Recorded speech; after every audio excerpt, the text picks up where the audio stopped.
Hello everyone, and thanks for stopping by to check out this video. I had a ton of fun at the 67th Florida United Numismatist Convention in Orlando. In this video, I'll be unveiling my PCGS crossover submissions. Normally I submit more, but I got word from both dealers and collectors that PCGS has been grading rather tightly. And this was certainly during the time that they were.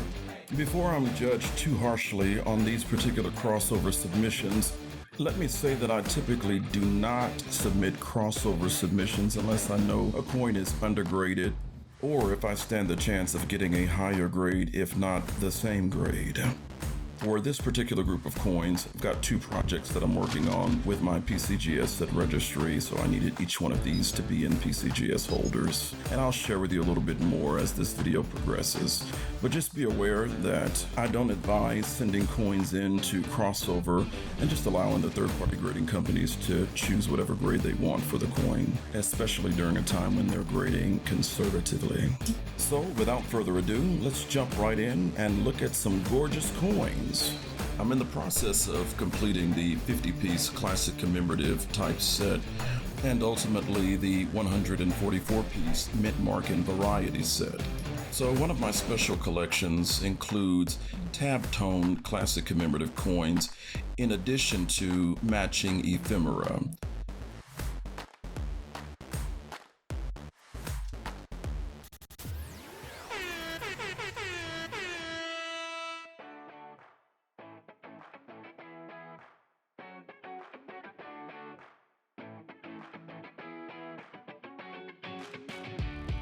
This is a very well-preserved coin. I'd like to see the reverse on the front of the holder. I do plan on sending it in to have it regraded for that purpose. Who knows, it may very well upgrade to a plus or possibly even a 7. I could see it as such. It's got outstanding luster on both sides and immaculate surface preservation.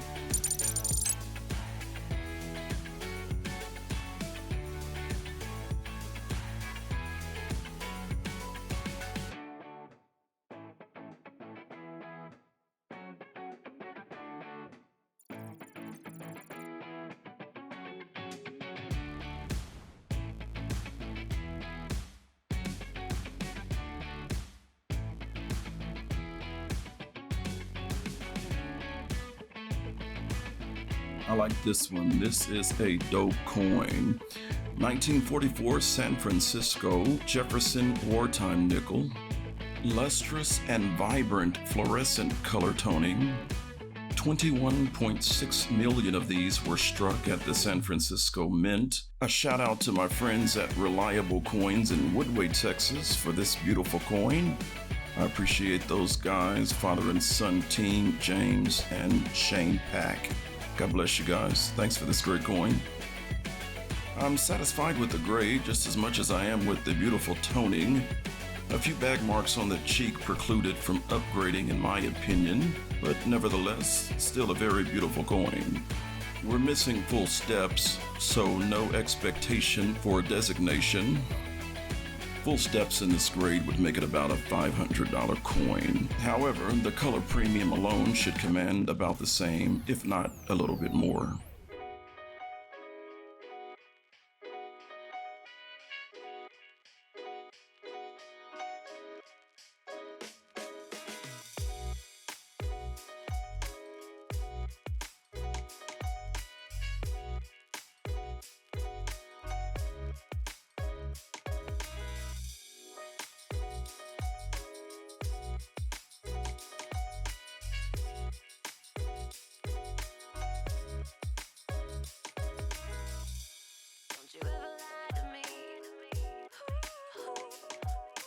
This is the second Mercury Dime in my collection.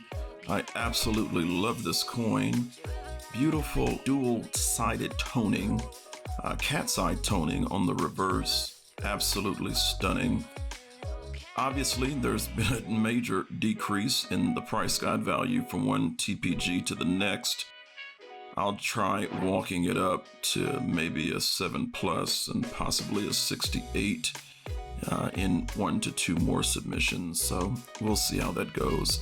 but I just had to have this in my collection, namely because of its aesthetic appeal. From what I can tell, it's a virtually perfect coin, having little to no bag marks at all, even under close magnification. I don't see this as being a problem coin.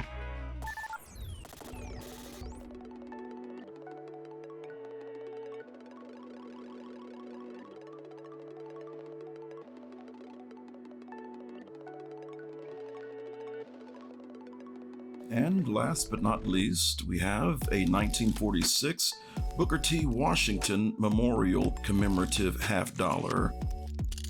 This is one of my most favorite coins to collect, mainly because of the historical figure, Booker T. Washington, being one of America's brightest, most influential leaders. He was a brilliant educator, an erudite, and a sophisticated orator, not to mention a political and social activist. And as we have it, the first African American to appear on a postage stamp, as well as U.S. currency. I've got several other coins in my collection that are similar to this one in terms of rich toning. I, of course, had to have it as a part of my PCGS Set Registry. Obviously, the detracting marker would be the scrape across the bridge of his nose. I think that is what would stop it from grading any higher, and I knew that prior to submitting it. This is my second time. The first I submitted as a crossover, same grade or higher. So I said, well, I won't waste any more time. I chose to have it graded crossover as any so that I could have it in my collection once and for all. And I'm not terribly disappointed. This coin came as a gift to me, so I'm grateful just to have it and also as a part of my collection. So despite the drastic drop in the price guide value, I had to suffer the hit just to have it in my collection. I have an extensive collection of PCGS graded Booker T. Washington coins. I wouldn't be surprised if I had the most in any private collection, in addition to historical memorabilia and artifacts, as well as mostly all of his books, with many being autographed.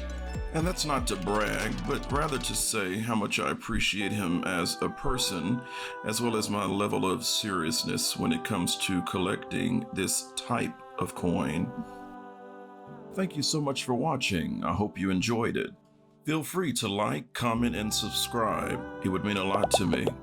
I do pay attention to feedback and will reply. Happy collecting.